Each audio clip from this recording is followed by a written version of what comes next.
British Columbia also believe that twins are somehow related to salmon. Hence, among them, twins may not catch salmon, and they may not eat or even handle the fresh fish. They can make fair or foul weather, and can cause rain to fall by painting their faces black and then washing them, which may represent the rain dripping from the dark clouds. The Shuswap Indians, like the Thompson Indians, associate twins with the grizzly bear, for they call them young grizzly bears. According to them, twins remain throughout life endowed with supernatural powers. In particular, they can make good or bad weather. They produce rain by spilling water from a basket in the air. They make fine weather by shaking a small flat piece of wood attached to a stick by a string. They raise storms by stirring down on the ends of spruce branches. The same power of influencing the weather is attributed to the twins by the Baranga, a tribe of Bantu Negroes who inhabit the shores of the Delagoa Bay in southeastern Africa. They bestow the name of Tilo, that is, the sky, on a woman who has given birth to twins, and the infants themselves are called the children of the sky. Now when the storms which have generally burst in the months of September and October have been looked for in vain, when a drought with its prospect of famine is threatening, and all nature, scorched and burnt up by a sun that has shone for 6 months from a cloudless sky, is panting for the beneficent showers of the South African spring, the women perform ceremonies to bring down the longed-for rain on the parched earth. Stripping themselves of all their garments, they assume in their stead girdles and headdresses of grass, or short petticoats made of the leaves of a particular sort of creeper. Thus attired, uttering peculiar cries and singing ribald songs, they go about from well to well, cleansing them of the mud and impurities which have accumulated in them. The wells, it may be said, are merely holes in the sand where a little turbid, unwholesome water stagnates. Further, the women must repair to the house of one of their gossips who has given birth to twins, and must drench her with water, which they carry in little pitchers. Having done so, they go on their way, shrieking out their loose songs and dancing immodest dances. No man may see these leaf-clad women going on their rounds. If they meet a man, they maul him and thrust him aside. When they have cleansed the wells, they must go and pour water on the graves of their ancestors in the sacred grove. It often happens, too, that at the bidding of the wizard they go and pour water on the graves of twins. For they think that the grave of a twin ought always to be moist, for which reason twins are regularly buried near a lake. If all their efforts to procure rain prove abortive, they will remember that such and such a twin was buried in a dry place on the side of a hill. No wonder, says the wizard in such a case, that the sky is fiery. Take up his body, and dig him a grave on the shore of the lake.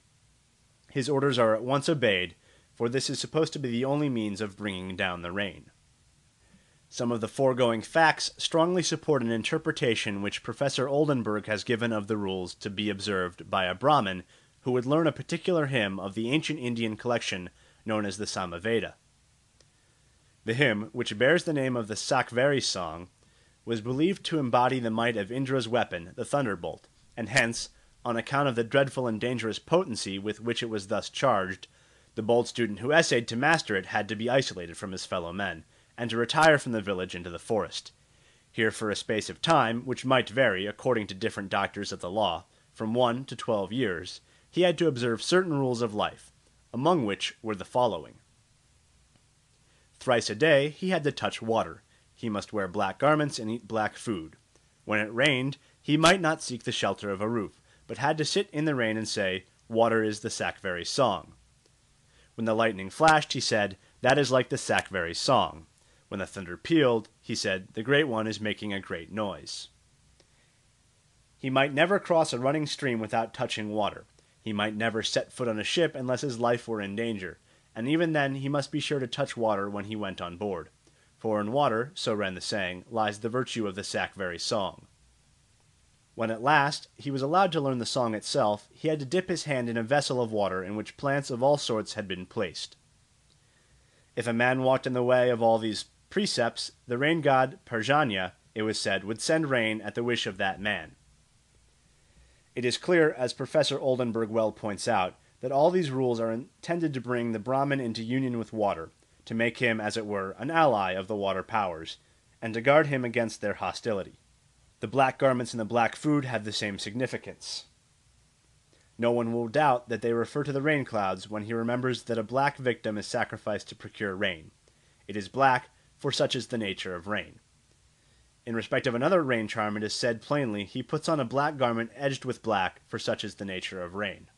We may therefore assume that here in the circle of ideas and ordinances of the Vedic schools there have been preserved magical practices of the most remote antiquity, which were intended to prepare the rainmaker for his office and dedicate him to it. It is interesting to observe that where an opposite result is desired, primitive logic enjoins the weather doctor to observe precisely opposite rules of conduct. In the tropical island of Java, where the rich vegetation attests the abundance of the rainfall, ceremonies for the making of rain are rare, but ceremonies for the prevention of it are not uncommon. When a man is about to give a great feast in the rainy season and has invited many people, he goes to a weather doctor and asks him to prop up the clouds that may be lowering. If the doctor consents to exert his professional powers, he begins to regulate his behavior by certain rules as soon as his customer has departed. He must observe a fast and may neither drink nor bathe. What little he eats must be eaten dry, and in no case may he touch water. The host, on his side, and his servants, both male and female, must neither wash clothes nor bathe so long as the feast lasts, and they have all during its continuance to observe strict chastity. The doctor seats himself on a new mat in his bedroom, and before a small oil lamp he murmurs, shortly before the feast takes place, the following prayer or incantation. Grandfather and Grandmother Srokal, the name seems to be taken at random, others are sometimes used, return to your country, Akamat is your country. Put down your water cask, close it properly, that not a drop may fall out. While he utters this prayer, the sorcerer looks upwards, burning incense the while. So among the Torajas, the rain doctor, whose special business it is to drive away rain, takes care not to touch water before, during, or after the discharge of his professional duties. He does not bathe, he eats with unwashed hands, he drinks nothing but palm wine, and if he has to cross a stream, he is careful not to step in the water. Having thus prepared himself for his task, he has a small hut built for himself outside of the village in a rice field, and in this hut he keeps up a little fire, which on no account may be suffered to go out. In the fire he burns various kinds of wood, which are supposed to possess the property of driving off rain, and he puffs in the direction from which the rain threatens to come, holding in his hand a packet of leaves and bark which derive a similar cloud-compelling virtue, not from their chemical composition, but from their names, which happen to signify something dry or volatile. If clouds should appear in the sky while he is at work, he takes lime in the hollow of his hand and blows it towards them. The lime, being so very dry, is obviously well adapted to disperse damp clouds. Should rain afterwards be wanted, he has only to pour water on his fire, and immediately the rain will descend in sheets. The reader will observe how exactly the Javanese and Toraja observances, which are intended to prevent rain, form the antithesis of the Indian observances which aim at producing it. The Indian sage is commanded to touch water thrice a day regularly, as well as on various special occasions. The Javanese and Toraja wizards may not touch it at all. The Indian lives out in the forest, and even when it rains he may not take shelter. The Javanese and the Toraja sit in a house or a hut. The one signifies his sympathy with water by receiving the rain on his person and speaking of it respectfully. The others light a lamp or a fire and do their best to drive the rain away. Yet the principle on which all three act is the same. Each of them, by a sort of childish make-believe, identifies himself with the phenomenon which he desires to produce. It is the old fallacy that the effect resembles its cause. If you would make wet weather, you must be wet. If you would make dry weather, you must be dry. In southeastern Europe, at the present day, ceremonies are observed for the purpose of making rain, which not only rest on the same general train of thought as the preceding, but even in their details resemble the ceremonies practiced with the same intention by the Baronga of Delagoa Bay. Among the Greeks of Thessaly and Macedonia, when a drought has lasted a long time, it is customary to send a procession of children round to all the wells and springs of the neighborhood. At the head of the procession walks a girl adorned with flowers, whom her companions drench with water at every halting place, while they sing an invocation of which the following is part. Purpurea all fresh bedewed, fresh in all the neighborhood.